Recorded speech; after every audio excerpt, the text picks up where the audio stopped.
Assalamualaikum, selamat pagi. Hari ini kita akan teruskan dengan subtopik seterusnya 8.4 susut nilai dan susut nilai terkumpul. Okay, susut nilai dan susut nilai terkumpul. Sebelum kamu nak tahu kaedah pengiraan susut nilai ni, kamu kena faham dulu apa itu susut nilai. Okay, susut nilai. Susut. Siapa sini berat badan dia dah susut? Awak ni nampak susut lah badan, kurus lah. Susut. Nilai. Berapakah nilai jam ini? Berapakah nilai TV itu? Berapa RM nilai? Berapa nilai seorang guru di mata kamu? Adakah kamu menghargai guru kamu dengan membuat kerja cikgu? Nilai. Ada nilai pada seseorang. Okay. So, bila kita gabungkan susut nilai, jadi nilai dia tu bersusut. Nilai dia tu akan berkurangan. Nilai apa? Nilai aset bukan semasa. Aset bukan semasa seperti kenderaan, alat tulis, alatan pejabat. Aset bukan semasa. Mesin. Contoh. So, barang-barang ni ada susut nilai. Contoh lagi, contoh yang paling dekat dengan kamu seperti telefon. Hari ni kamu beli telefon 1,200. Esok, harga telefon tu dah jadi 1,000. So, beli telefon 1,200. Esok jadi 1,000. Maksudnya, berlaku susut nilai sebanyak 200. Inilah dia nilai yang susut. Gitu. Okey, sebab. Kenapa berlaku susut nilai ni? Kenapa ya? Pertama, sebab dia dah rosak. Macam kenderaan kan. Dia mungkin tak rosak sangat, tapi dia dah guna kan. Uzur maksudnya dah lama betul ni. Teknologi yang lama macam telefon tadi kan. Besok pun dah kira lama. Teknologi yang lama. Okey, macam tu Okey, sebab ni lah berlakunya susut nilai. Okey, sekarang ni cikgu nak beritahu pula yang penting, kaedah susut nilai. Kaedah dia ada 3 nilai ada 3. Yang pertama, kaedah garis lurus. Yang kedua, kaedah garis lurus atau ansuran tetap. Okey. Yang kedua, baki berkurangan. Dan yang ketiga, penilaian semula. Okey, ni baru cerita pasal susut nilai. Susut nilai terkumpul nanti betul. Okey. So, sekarang kita nak masuk nombor 1 dulu. Kaedah garis lurus. Okey, cikgu nak tukar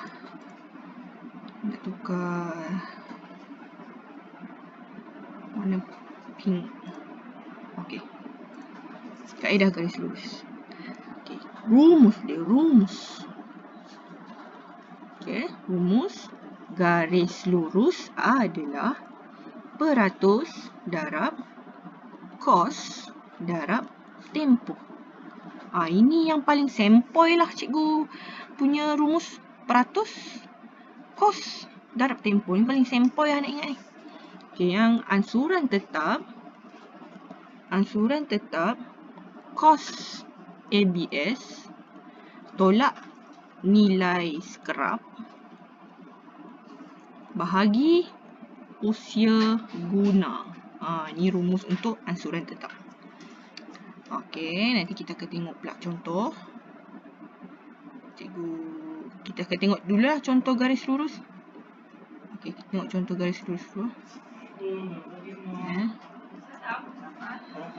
Alright, ni contoh dia. Turun bawah sikit. Okay. So, contoh yang ni adalah contoh garis lurus. Okay, sebuah mesin bernilai 60,000 telah dibeli. Susut nilai ditetapkan 10% setahun. Berapakah jumlah susut nilai mesin setiap tahun? So, dia nak cari berapa nilai susut, berapa nilai susut nilai. Dia tak bagi tahu rumus, dia tak bagi tahu kaedah. Dia tak bagi tahu rumus, dia tak bagi tahu kaedah, tapi dia bagi tahu maklumat. Jadi, tengok maklumat yang dia bagi. Dia bagi tahu nilai mesin tu. Yang ni adalah nilai kos. Kos mesin adalah 60,000. Ni peratus susut nilai adalah 10%. So, kita pakai rumus dia. Rumus garis lurus adalah peratus darab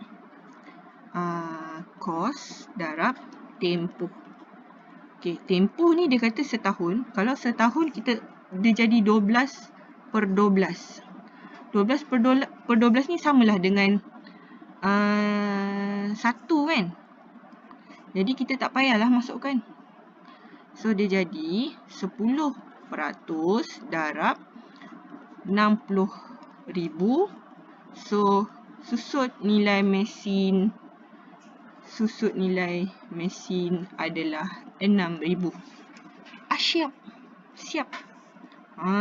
Senang je. Okey. Contoh yang seterusnya. Ini adalah ansuran tetap. Kenapa saya cakap ansuran tetap? Kita tengok dia punya maklumat. Buat turun bawah.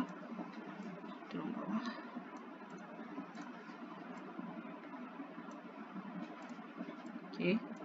Sebuah mesin bernilai 60,000 dianggarkan dapat digunakan selama 5 tahun.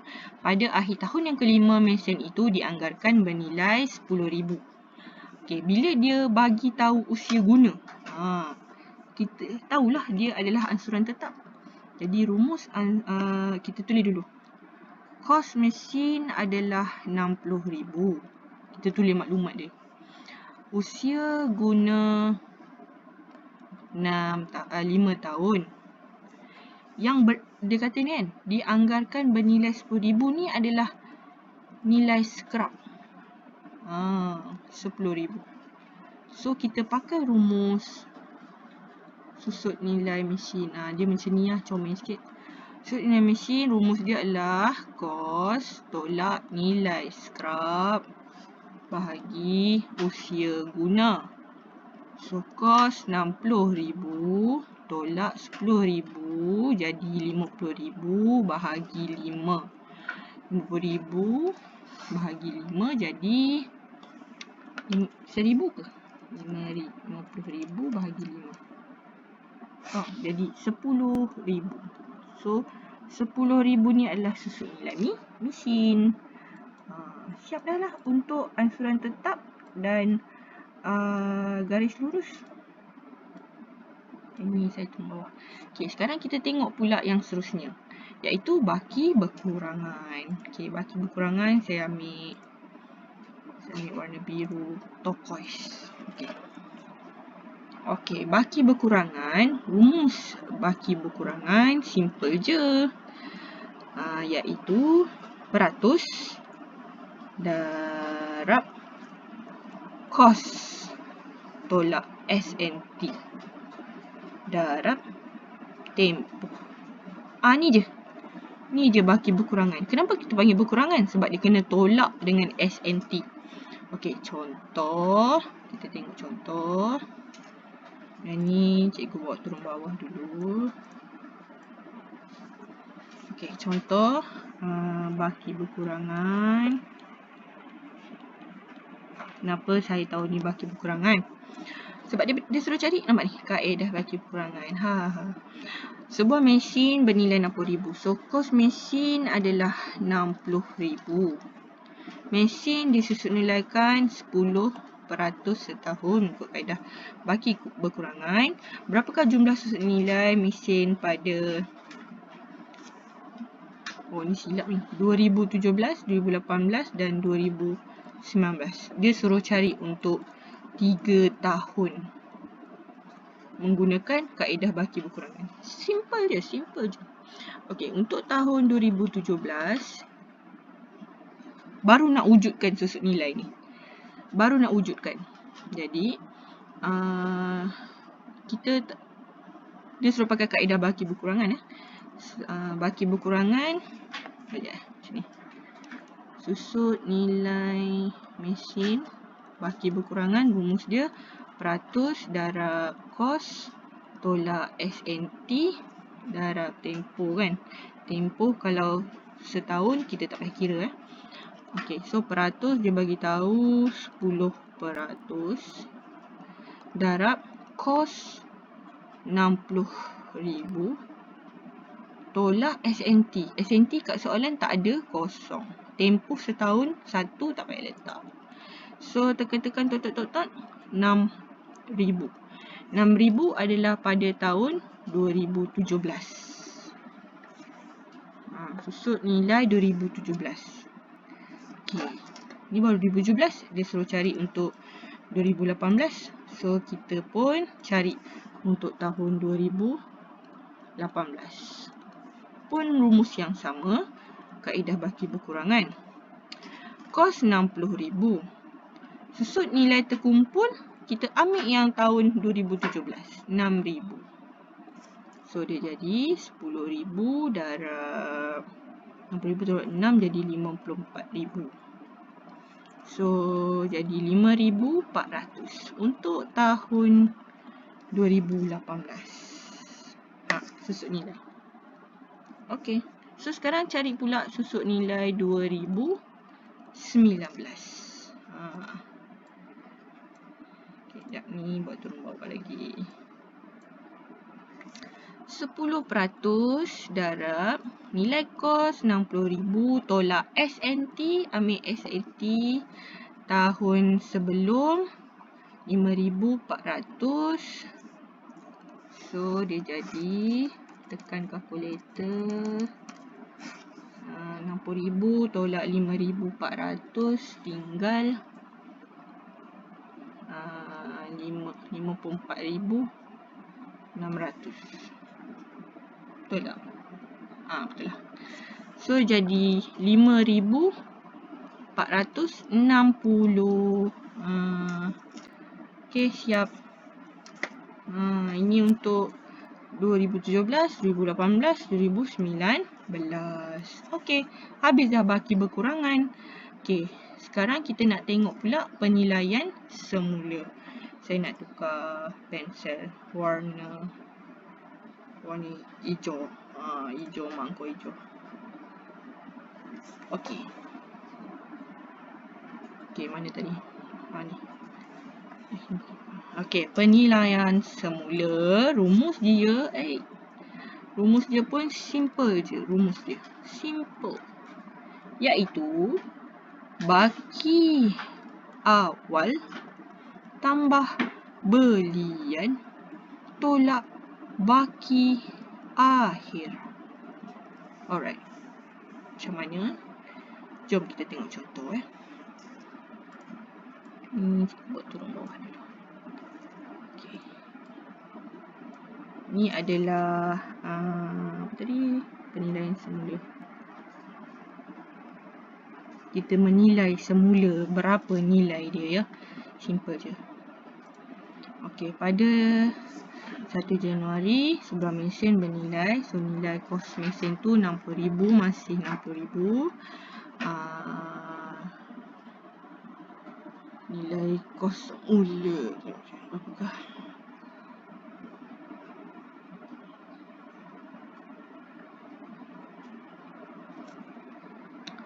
Nilai semula 50,000.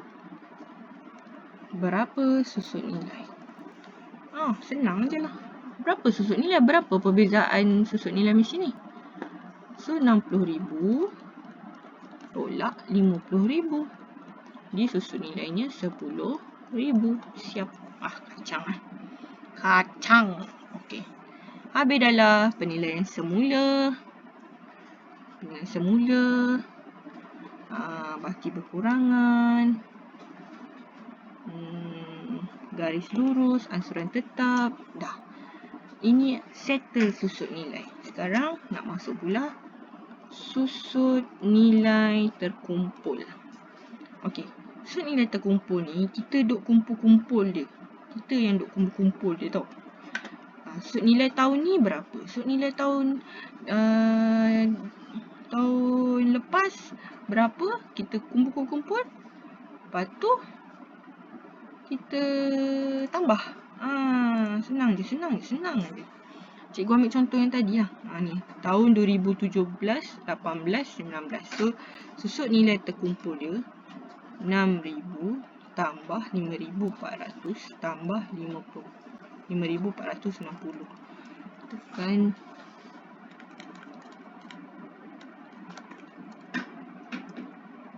sekejap. 6,000 tambah 5,400 tambah kamu pun tekan lah juga. So susut nilai yang terkumpul selama 3 tahun adalah banyak ni. Ini contoh yang tadi. Okay, kita try untuk buat contoh lain. Pada 1 Januari sebuah mesin bernilai 60,000 telah dibeli. Mesin ini disusut nilaikan ni sama macam tadi. Dia pakai baki berkurangan. Sama macam tadi ni. Sebiji lah soalan ni. 60,000. Sebiji lah. Itulah ni. Tadi. Inilah jawapannya. Sama. Dah. Settle. Senang. So nilai ni yang terkumpul. Terkumpul dah. Habis. Jangan pening-pening. Okay. Sekarang ni homework. Bahasa homework ni kan. Sangat penting tau. Untuk tahu kamu ni kan. Untuk kamu masuk dalam jiwa kamu. Sebab tu kamu kena buat homework. Akaun ni kita tak boleh paksa. Dia kena datang dengan dalam jiwa. Jadi kamu kena buat kerja saya. Tolonglah buat. Muka surat 154 nombor 1, 2, 3, 4. Tolong buat. Hantar bila saya bagi tahu dalam grup. Okay? Tolong buat. Siapa buat, I love you.